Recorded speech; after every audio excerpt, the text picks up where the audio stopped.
A seleção de 2006 chegou na Copa do Mundo com um dos elencos mais impressionantes da história recente do futebol. A expectativa era tão alta que muitos consideravam aquela equipe melhor do que a campeã de 2002. Ronaldinho Gaúcho vivia seu auge absoluto no Barcelona, sendo o melhor jogador do planeta. Kaká era um dos meias mais dominantes da Europa. Ronaldo Fenômeno, mesmo após lesões, seguia sendo uma máquina de gols. Adriano, o Imperador, vivia seu período mais destrutivo na Inter de Milão. Como se não bastasse, ainda havia Cafu, Roberto Carlos, Juninho Pernambucano, Robinho, Zé Roberto, Lúcio, Juan, parecia até aqueles times editados do Play 2.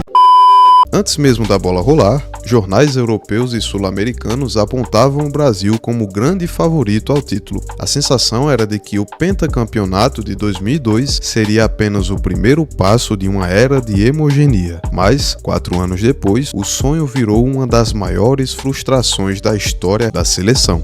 Nesse vídeo, vamos entender como um dos maiores elencos de todos os tempos fracassou e por que a seleção brasileira de 2006, mesmo com tanto talento, não conseguiu conquistar o hexacampeonato. Então já vai fortalecendo, deixando seu like e se inscrevendo no canal para não perder o que vem pela frente.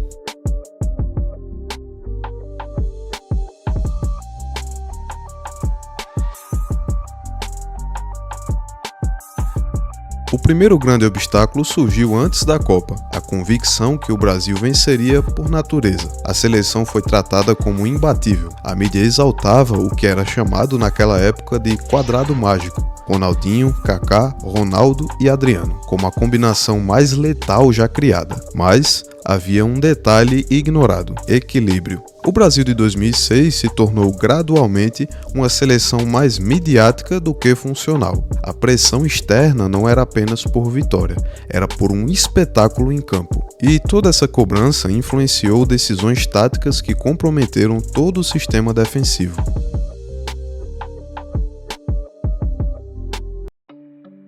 A ideia de Parreira era simples: reunir os 4 jogadores mais talentosos do mundo e deixá-los decidir. Na teoria parecia brilhante, mas na prática se tornou um problema. O talento tem que ter, mas você tem que estar com todo mundo cercando esse talento mesmo. Senão sozinho ele não vai, cara. O quarteto mágico nosso na Copa do Mundo de 2006, eu fui o primeiro a falar para ele: professor, nós vamos sofrer, o senhor tá fugindo do estilo do senhor, não vai dar certo. Escolhe! Escolha!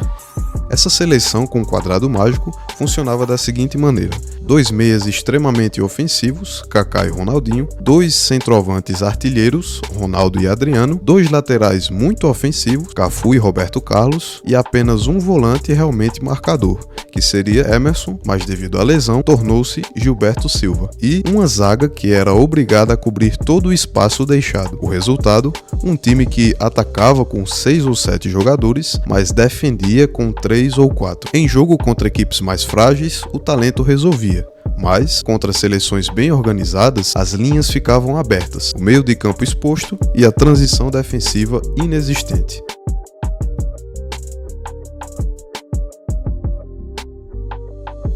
Além do mais, vários jogadores estavam longe do seu auge físico. Ronaldo, por exemplo, chegou acima do peso e sem ritmo na Copa. Ainda assim, marcou o gol. Mete em posição legal. Vamos, Ronaldo. Faz esse, Ronaldo. Faz esse, Ronaldo. Faz esse, Ronaldo. Bateu. Gol! Mas não tinha mais aquela mesma explosão de sempre. Adriano vivia uma fase instável emocionalmente por problemas pessoais e apresentava oscilação dentro de campo. Cafu e Roberto Carlos eram lendas absolutas, mas já veteranos. A recomposição defensiva era um pouco lenta. Como já citado, Emerson, que era indispensável na defesa, se lesionou pouco antes da Copa. Sua ausência tornou-se um problema no equilíbrio do meio-campo para a defesa. Essa soma de fatores reduziu a intensidade de uma equipe que precisava correr muito para compensar a falta de defesa no time.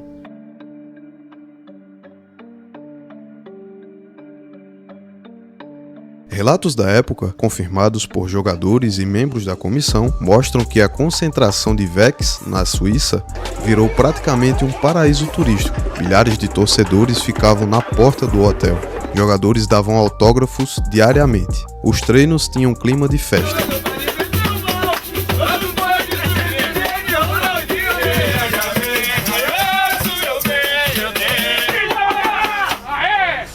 Roberto Carlos e Ronaldo, anos depois, admitiram que o grupo relaxou mais do que deveria. Parreira confiava tanto no talento do elenco que permitiu uma preparação muito leve, só que na Copa a diferença física para seleções como Alemanha, França e Itália era gritante.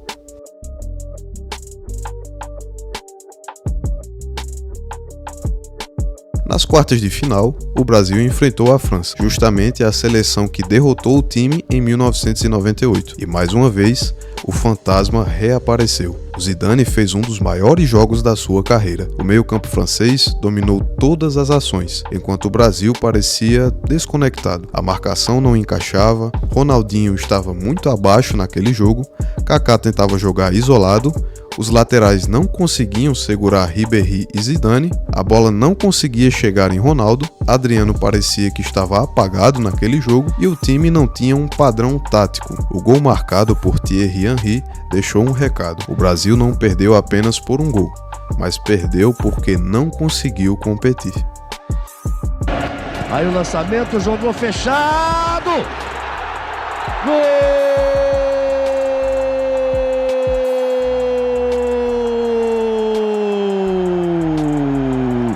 Da França,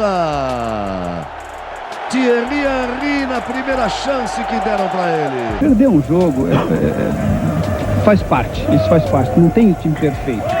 Mas você não pode perder um jogo jogando tão mal como ele jogou, aceitando a superioridade da França. A diferença estava no tipo de pergunta que era feita e na dificuldade em se arrumar respostas para justificar o fracasso da seleção. Não me preparei para esse momento, a gente não se prepara nunca para a derrota, a gente só se prepara para a vitória. Então ontem, depois do jogo, eu estava, como qualquer brasileiro, em estado de choque. Logo depois da eliminação, os jogadores foram imediatamente liberados e alguns tiveram pressa em deixar o hotel, principalmente os que permaneceram na Europa. Os Ronaldos, por exemplo, foram embora logo pela manhã. Quem deixou para ir mais tarde enfrentou pressão da torcida. Roberto Carlos foi uma das vítimas.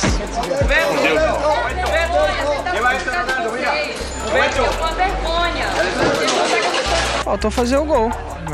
Nós tentamos. Todo mundo correu, todo mundo tinha a vontade de vencer, mas infelizmente não aconteceu. O último grupo que partiu para o Brasil no início da noite também não foi poupado.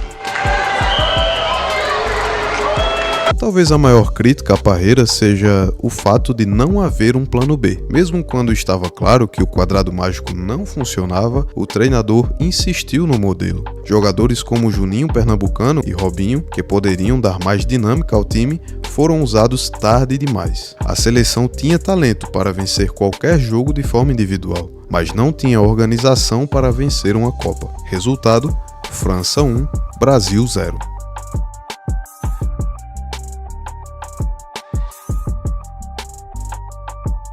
A seleção brasileira de 2006 continua sendo lembrada como uma das maiores oportunidades desperdiçadas do futebol mundial. Um elenco com um nível técnico raríssimo, provavelmente um dos mais fortes da história, mas que fracassou por uma combinação de fatores: confiança excessiva, falta de equilíbrio tático, jogadores-chave sem plena forma física, preparação muito descontraída, ausência de ajustes do treinador e um adversário que simplesmente anulou o Brasil.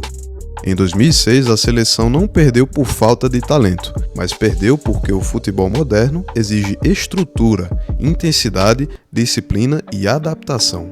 E isso faltou à equipe. E nós, torcedores, ficamos com a dúvida: será que se aquele time fosse mais organizado, o Brasil teria vencido a Copa?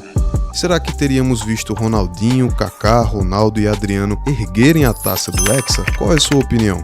Conta pra gente aí nos comentários. Na sua opinião, o que faltou a essa seleção? Então quer dizer que você chegou até aqui, não se inscreveu e não deixou o seu like? Pelo amor de Deus, cara. É impressionante o grau de maldade que vocês têm. Obrigado por assistir até aqui e até a próxima.